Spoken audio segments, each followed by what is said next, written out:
Thank you very much. I am presented here as I work for the Spanish Constitutional Court, but I am in no way speaking for the court, obviously.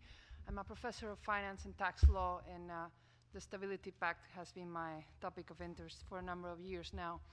I wasn't sure what to do about this title, the limits to the budgetary powers of national parliaments.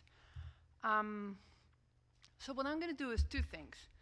First of all, what limits exactly are we talking about? And second of all, what exactly are the budgetary powers of Parliament? Because there are two topics that have to be there are two different topics, so different issues here. One is the deficit debt rules, restrictions, principles. It's actually more rules than principles, and what this implies for the economic policy of member states. Now, a different issue, and this is what I'm going to be dealing with, more modest and limited, is what these rules actually do to the budgetary process, to what actually happens in Parliament. Actually, what impact does this have on the checks and balance situation between the governments and the Parliament? The monetary union was born flawed. There was a structural failure. This has been said times and again. Actually, it has been written extensively. This has been the editorial line of The Economist. There's no real economic integration. So in a way, the Stability and Growth Pact has acted as a substitute for an economic constitution that was never there. There's specific problems with the deficit and the debt that are specific public finances problems. There's three elements that the pact has tried to deal with. First of all, the increase of public spending after the Second World War. Second of all, in particular, there was a boom in borrowing after the 70s. Actually, part of the sophisticated finances schemes that we know about now, or what actually drove Lehman Brothers for its collapse, was born in the 70s. And this was both a private and a public issue. At the same time, because there was a boom of high taxes, there was a boom of progressivity taxes, there was also a growing resistance to pay higher taxes. So by the end of the 80s, there was a widespread consensus that public debt and public deficit there were no incentives for it to be diminished. There was a systemic tendency for public debt to grow because of not just spending, but also because of this boom of finances, and there was a limit to what could be obtained with taxes. Now, this is all very well known, and I'm not saying anything that you don't know, but this was a central element of construing or building the economic union, and that element was never sufficiently enforced. There were two reasons for that. First of all, member states did not own the rule. It was an external rule. And second reason, there were no real incentives to comply with the rule. With the financial crisis, a process that was designed in an executive federalism manner, a process that was designed for governments, has actually now affected Parliament. A process that was more about closed-door meetings is now part of the parliamentary discussion. This is, if we could say, one main change of the six-pack, the two-pack, the fiscal compact, and to a certain extent, the stability mechanism, is that the stability principles, not just the old limits, but the new limits, are now part of the budgetary system. It's embedded in the budgetary system, and that's the new process. But the limits were there before. The main point that I wanted to make here, or basically the main point of my paper, is that the budgetary cycle, as it was before, and this is true in all countries of the European Union, has 4 phases. Governments draft the budget, Parliament approves it, governments execute it, spend the money, and then governments and Parliament control how the monies have been spent. There have been in some countries, notably the United Kingdom, fiscal councils or a budgetary office, independent budgetary office to actually control, but there's also always been, and there are now, internal controls by governments.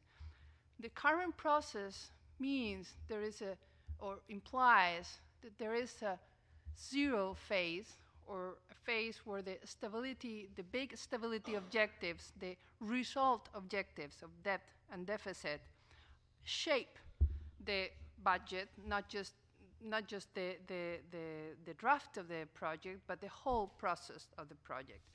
Now, this is where the real change in the budgetary cycle has taken place, and this is what we're talking about when we speak about restrictions to Parliament. Now, if we look into the stability mechanism, and we look into specifically Article 13 that refers to the Memorandum of Understanding, that is the contract that a would-be bailout country has to sign in order to obtain the financial aid, in order to be, well, bailed out, of course, we will draw the conclusion that it is outright invasive, because basically it sets out, it brings all the guidelines, all the economic guidelines as a hardcore economic integration. What was an optional, what was a general directive in the Treaty of Functioning of the European Union becomes part of the hardcore economic governance of countries. There is a parallelism, a parallel to be made between the Memorandum of Understanding, which is basically a contract. It's not a contract legally, but it acts as a contract, and the preconditions imposed to would-be member states.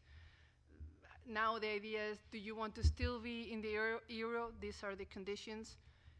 And before it was, do you want to become part of the Euro Union? So these are the conclusions. These are the conditions that have to be met. The question, of course, is what happened before and what happens now? Because we know what happens now. We know that the whole budgetary cycle has been, because of the European, or what we now call the European semester, entails that the whole process is imbued with the European, with the Stability Pact, with the new Stability Pact and the new constraints, obligations. But what happened before? Going back to the little part of history, after the Second World War, budgets became unmanageable. It is not completely fair to say, and we go back to the little scheme, it is true that it was Parliament that approved the budget, but parliaments did not really own the budget. And that is true in public spending, and is specifically more true in terms of of taxes, or the tax system. There are famous court law cases in France, Hungary, Austria, and Spain, striking down budgetary laws because they were too difficult to understand, because they changed in fundamental ways the whole tax system. Budgets have, and this would, for it to be a very simple idea, budgets had been already discussed and construed and developed outside of Parliament. Also, at the same time, in most European countries, and this is now changing, there were no transparent, reliable numbers. So the public, I don't know what to call this, there was some certain deal of what is called the fiscal gimmickry, the idea by which, or the situation where part of the public debt is actually hidden in special purpose vehicles or in special entities that are parallel to the public budget. Now, that is a very boring accounting subject, but that was absolutely part, it was an absolute part of the budget, and it was never discussed in any parliament. It is, of course, famous to refer to the Greek case because it's very, of course, it's very fun to say, well, this is what was happening in Greece, but actually there's a famous paper called Fiscal Gimmickry in the European Union that shows that it was widespread. It's a different of method. So no transparent, reliable numbers. The budget writer issued the massive information and no controls, and no real control on the tax system. And this is true also in all European members. Now we have peer-reviewed numbers. This is, of course, a controversial issue because you have different economic provisions and you have different numbers depending on what institution is actually doing the projections, but they are in fact projections. But there are different peer-reviewed numbers. You have the Eurostat, and you have also an incentive to create independent institutions in European members. There is, I could argue, more effective controls, both directly because of the institutional elements that are being implemented, and also indirectly, because to the extent that debt and deficit limits are now embedded in the budgetary process, they're part of the discussion. They were not before. And this is, of course, I'm going to have to refer to the Spanish case, which is the one I'm most familiar with. Between 2005 and 2007, many autonomous communities, Spanish regions, changed their statutes of autonomy, their main mini constitutions, so to speak. The debate was never about the stability objectives, about deficit and debt limits. That was a fundamental problem of financing of regions. It was there on the numbers, but it was a very specific, boring problem that was talked about in specific seminars at universities. And I'm talking about 2005, between 2005 and 2007, which is basically 3 or 4 years ago. Also, I would argue, and this is a bit provocative, that parliaments now, thank you, parliaments now actually have more participation in the budget because of what I like to call phase 0. There's these 4 phases, traditional phases of parliaments, and now there's a pre-phase, which is the European semester. It's true that that phase 0 basically entails papers going back and forth from the Commission and the member states. But that also means that parliaments have to be informed in several phases, in several moments before that, and they get to decide or pronounce themselves on the big numbers of the budget before the budget actually enters parliament. And that is actually a substantial change, the way it is being developed in different countries.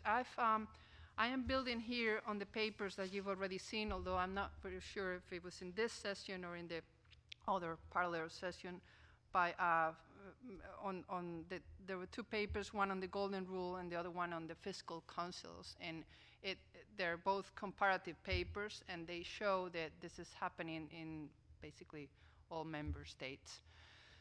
Of course, the bottom line, and I will finish with that, and to go back to the big question that is looming large, or the elephant in the room, is, are the new limits credible?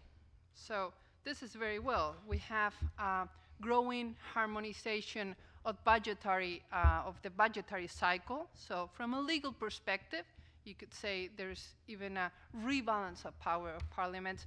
But the bottom line is that, and this is, sorry, just a couple of graphics. This was the situation of non-compliance in 1997 of deficit and debt. And this is the situation, well, this is the debt, but this is the deficit projection. This is the countries in red are the ones that, by and large, are not going to comply with the structural deficit rule.